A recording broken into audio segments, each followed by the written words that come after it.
Hello pretty people! For today's video, samahan nyo naman ulit ako dito sa aming opisina. So bago ako magsimula magtrabaho, syempre hindi pwedeng hindi tayo magpaganda.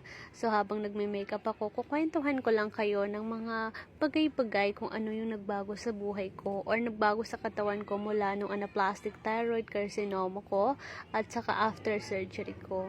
So after surgery ko, ang nangyari na sa akin, naging side effect niya ay yung hapong-hapo ako at saka maraming mga hindi ko pwedeng gawin tulad ng pagsigaw, hindi na ako pwedeng sumigaw ng malakas dahil nga yung sa liig ko parang may something.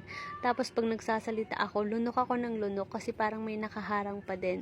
So ganun pa din yung naging sistema niya na parang nahihirapan ako lumunok, nahihirapan ako magsalita, hapong-hapo ako, ang bilis kong mapagod. Tapos pag natutulog naman ako, hirap din akong huminga. Naging side effect din niya guys ay yung sa heart ko. Minsan yung heart rate ko ay hindi na normal.